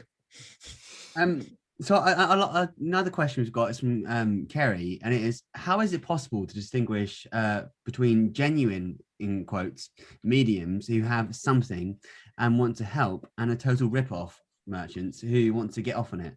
I think I want to give this one to Pam. How can we tell? And as someone who sees himself as a medium, how do you distinguish between? I do tell people, we all have the gut. We all have the intuition. We're all born with that. If somebody's telling you something and it doesn't jive with you, it doesn't jive with you. People need to listen to their own gut feelings on that, and people who are, these people who claim, "Oh, this is going to happen, that bad's going to happen." One lady even said to another woman, when babies die, they become demons.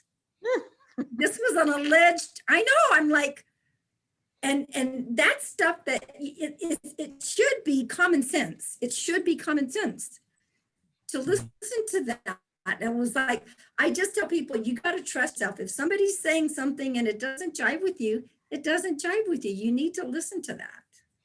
There is an unfortunate downside to that, though, I think. So I went to have a reading from a palm reader in Blackpool when my wife was living in Blackpool. And I was wandering along the pier and felt like it'd be interesting to have an experience of a palm reading, one of the many readings that I've had. And the reading that I got was, I would say, quite generic. It was, you've been through what you wouldn't want to go through again, but it's a long lane with a turning. You're now at that turning point. I can see a crossing of water coming up. You've got a married man's hand, but you've not been married. And I felt it was incredibly generic reading. And I actually filmed it. I had a camera on me at the time and I filmed it. And so I decided it would be to test this, to figure out whether this is a real medium or not. I had a friend of mine go back with the same camera, and she got word for word the exact same reading. Your lucky numbers are 7, 11, and 1. Everybody, so I had two friends go back. After that, they got exactly the same reading, 7, 11, and 1. Now, the interesting thing about this, I think, I felt this wasn't particularly good for me. It didn't hit my gut, so you could say that maybe the common sense gut reaction saved me from that.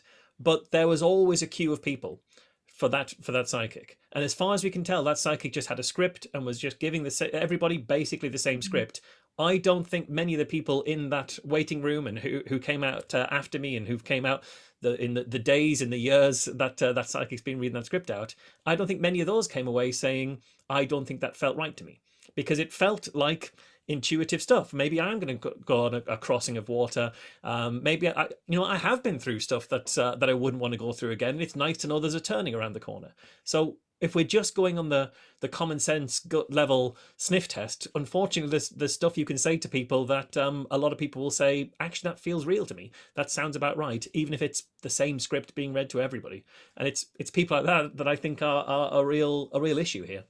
I'd like to direct this one to Pam. It's not from the Q&A, but how do skeptics make you feel when you obviously feel so genuine within yourself, and then people come out there to try and disprove you when, even regardless of the truth, you think you're doing no harm? Do you think leave you alone? It makes me angry. It makes me angry, especially to say things that are so outrageous. In my opinion, our goal is to bring some comfort and bring some peace, not to get people more upset, riled up, and that kind of thing. It makes me very angry. And there's a lot. There's a lot out there. And what's the answer? I don't have the answer, but there's a lot going on, and that's why people, in my opinion, should pay more attention. Absolutely.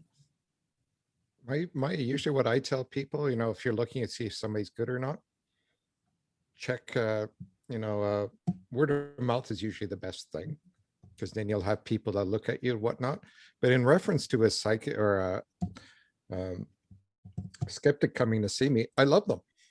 I love them to come in to see me and challenge me, because it tells me really, hey, I've had a few, a lot of men specifically come in. They're usually the guiding point of women usually like to see psychics, and men usually say, oh, that's crap.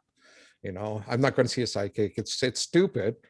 And a lot of times, these men will come in and I have convinced them in some way that, hey, there is something there. So once, I love skeptics. I like them to come in and do a reading for them. And if they say, no, it's crap, I don't believe it, that's great.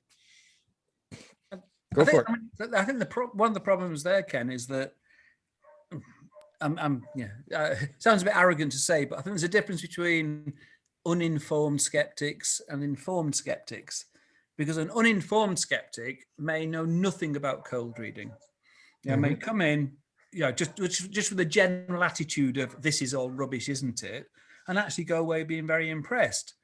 But an informed skeptic who knows about cold reading, and again, emphasize the point, I'm not saying that you are using cold reading either deliberately or unintentionally, but if you know about those things, then you go in already kind of with that knowledge, and you may then actually not be as impressed, because I agree. You need a scientific training. When people point to areas where people in the police force are impressed by so-called psychic detectives, or professional pilots report seeing flying saucers, and as if this somehow in itself is a protection against being misled. And it just isn't. You actually need the kind of specialist knowledge of someone who's kind of interested in this stuff and knows about the kind of what's going on there. And I fully agree with you. Yeah. So I'm sorry, Ken, but we yes, sorry. Already run over, but I have noticed that there's a few mediums and etc. in on the call, and I wondered if anyone would like to say anything with regards to any of the topics that have been raised. Any of the mediums in the chat, that is. And you can just turn your mic on now if you'd like, and camera.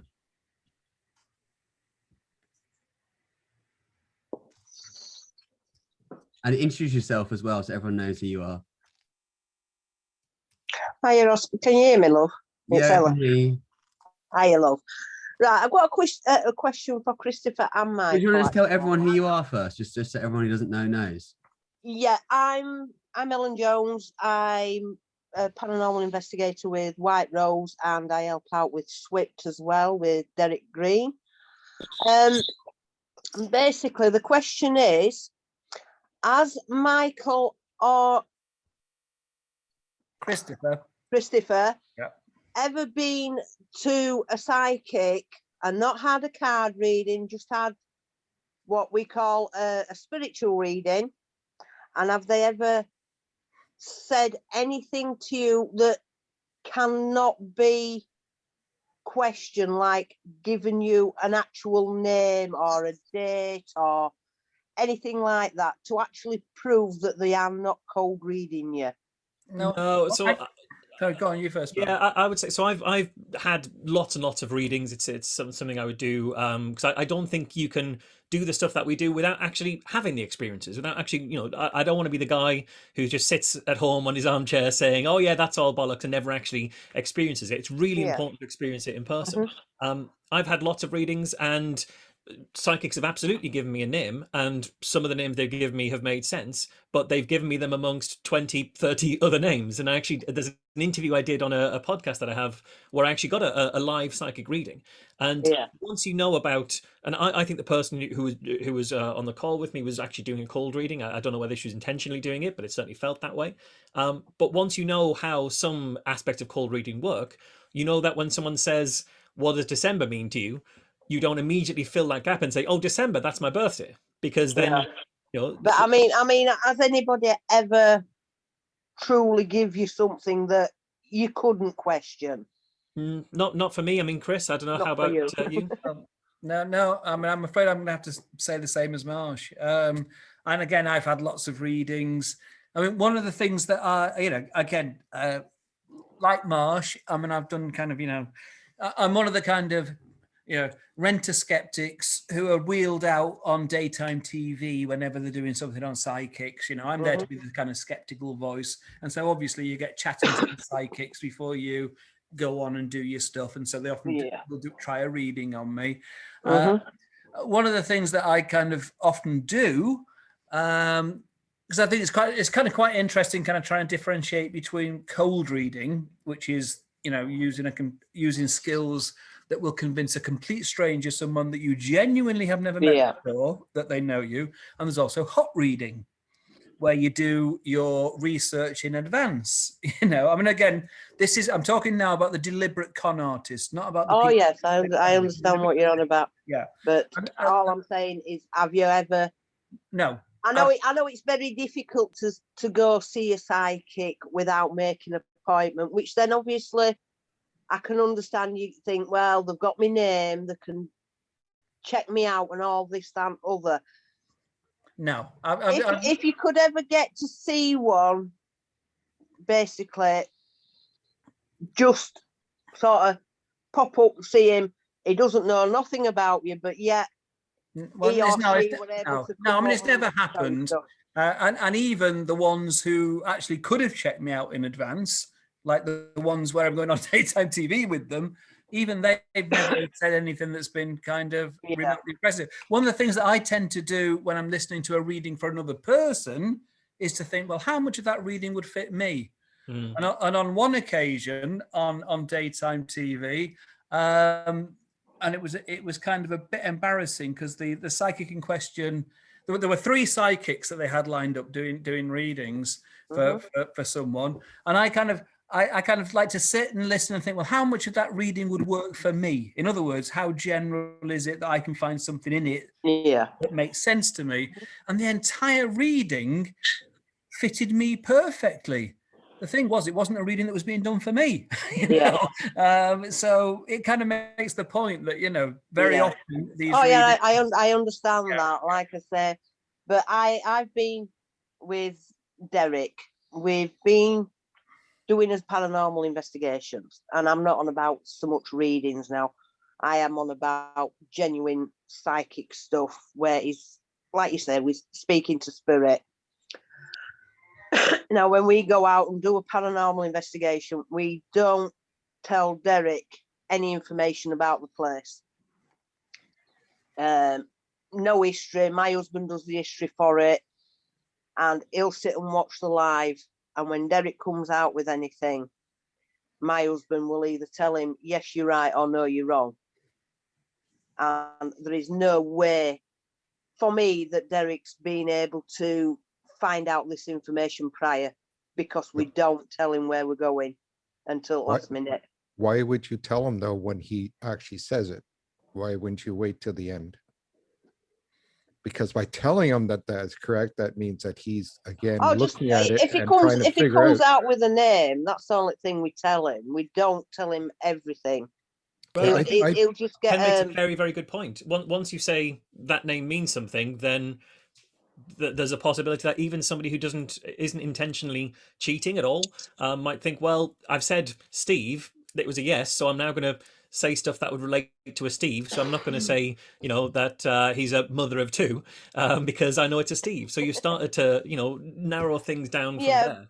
But all I'm saying is, when my husband confirms that, but it's the full name, it's not just a surname or a forename, it's a full name that he'll come out with before my husband will confirm it.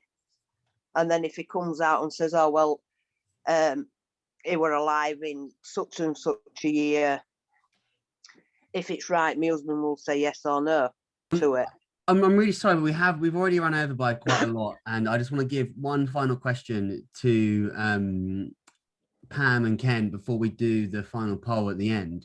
And that is, do you feel like your own mental state, Pam specifically, firstly, can affect the readings that you give to people? So say if you're especially down on one day, will you give especially negative reading to your sitter? I do, that's another boundary, if I'm like, I went through a personal cancer journey of my own. I stepped away from doing anything like that because I had to focus on getting that healing done. If I am not up 100% in how I'm feeling, I don't feel comfortable with that because I feel there's a responsibility. And so I have not had any issue. If I feel like I've got to cancel this today, it's just not going to work. Not myself. It's the same with me. I mean, if I wake up and I have a flu or, I have a headache or whatever, if I feel that I can't help the person because of something, then I'll reschedule. It's just because they're paying the money, right? So why would I, take the money and not give them something that I feel that they want, as in that service? So it's kind of like going to see a doctor and the doctor's sitting there saying, I'm not feeling well today. And, I'm going to give you half of my mind. Right. And then you say, well, did you actually do a good doctor appointment? So it's things that I look at it that way. And we've got Kelly who wants to ask something about transfiguration. Yeah, hiya guys. I'm Kelly from Swift. My dad's a medium. What it is, I'm just wanting to know if any of you have done the transfiguration in like a location or in a place like a readings situation. Well, I can answer that very quickly and say no, I've not. Marsh? No, it's not something I've done. I can say no for me. I'm not sure what that means. Guys, transfiguration is where comes into your body and takes over your body, and if you've got like a red torch in front of you, because we're a paranormal investigator, what it is, with my dad, he does the transfiguration with the red torch. It brings the spirits in more closer, and when you put the torch towards your face, you can actually see that person come to life, if you know what I mean. I think that's more a physical mediumship, but in my when I'm working with spirits, if they want to come through, they don't need tools like that to come through. If they're going to come through, they're just going to come through. It's like people saying, hey, I have a doll that's it's got a spirit in it and it bugs me. I forgot what the word is. Anyway, so I mean, why would a spirit sit in a doll all the time? You know, like, why do you need a tool to bring somebody in when theoretically, if they are there, then they wouldn't need that tool. They would just come and talk to you. It's, you know, tools are usually used for perhaps focusing, but in the end, I mean, however you feel you need to do it to bring something in, that's up to you. But Yeah, I think, you know, in that regards, if we are doing mediumship with like Pam and me, then we're doing exactly the same thing. We just don't need to torch to do it. and I guess I would just say of any technique that that you're interested in, especially one you're particularly invested in, especially one you think is particularly effective, the thing to do first is try to figure out how would I tell whether this isn't true. Because we can, when we really want something to be true, when we're very invested in it, we can just look for anything that we can find to confirm our belief that this is true. And that puts us in a very, very poor place for figuring out what's real and what isn't. Whereas if you say, I really want this to be true, so I'm going to do everything I can to prove it not true. And if at the end of it, I've tried my best and it still turns out to work exactly the same way, then maybe I'm onto something. And that's kind of one of the principles I would apply there, I think. And that's why I like I said before at the Thank beginning, you. I'm like a scientist. So I when would somebody speak up, comes I'd in, love to keep this going on forever and ever, but we've run over by so much, and we just need to do that final poll that we said we'd do at the end to see if anyone's views have changed. And then Can I make my psychic prediction? that Nobody's views will have changed.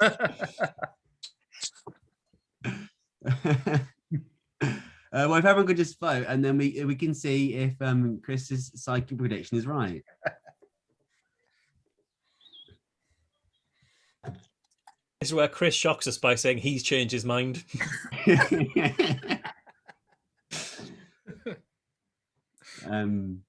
Oh, interesting. Oh, now we need to know which direction they've changed in. Yeah, I guess you're right. This is not the most the best data set we. That's really an interesting finding. That Yeah. almost half the people who've listened tonight have changed their view, but we don't know in which direction. Hester, we've got to try and find this out. Set up another poll. I agree. I would like to know what direction it went. Yeah, I would as well. I mean, Okay, well, I'll confer with Hester quickly, and I'll see if we can set up another poll very quickly, because that is really. I expected no change. I think you want something similar to the first one. Yeah. Believe, skeptic. Ask the same question again. Ask the same question again. Not that one. Not that one. Not that one. Ask the same question that you asked at the beginning. Start. Yeah. Oh, yeah. The one that you gave at the beginning. Yes, that's a good one. Yes. Yeah. And then we can. Chris, when the psychologist gets a Are you a data, he's on it. Skeptic? Okay. Oh, there we go. Okay. Go. Okay. It's all fascinating to me, actually. Yeah, absolutely. Yeah. And it's great that all four of these speakers have open minds enough to really hear each other's. Are you now? What were the results the first time? Oh, the believers have gone. No, the skeptics have got. I think the skeptics have gone down. Yeah, the others have gone up, and others have gone down. I'd say that's your fault, Marsh. But I guess well done, Pam and Chris. Well done, Pam and Ken. You know what? I want to say, I really want to say thank you, because I've met many skeptics, and I appreciate, and I've learned some things from both of you. So I want to say thank you. Well, no, thank you. I mean, I've enjoyed the conversation. I think I learned something every time I talk to somebody I disagree with on something. So I think you always find so do I. really lovely talking to you. Yeah. Yeah, again, I'd like everybody. to thank you to all of the speakers and everyone who's coming. And if you would like access to a recording of the event, please get in touch with me or Hester. You should have an email from the Eventbrite link, and then we'll send you over a copy. And Hester should have put the link into the for the Facebook page for the film into the chats. Any questions or anything, just get in touch with us there. And yeah, thank you everyone for coming, and have a good night. Okay. Cheers. Right. Thank you very much. Thank you. Bye. Bye. Bye. Bye. Bye.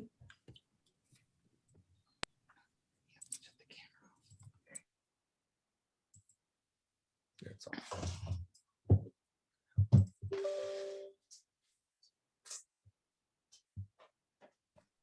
Oscar, Mum? I can hear you. You can hear me. Who else is still here? No. Oh. Oh. Did you keep seeing me sipping that wine glass?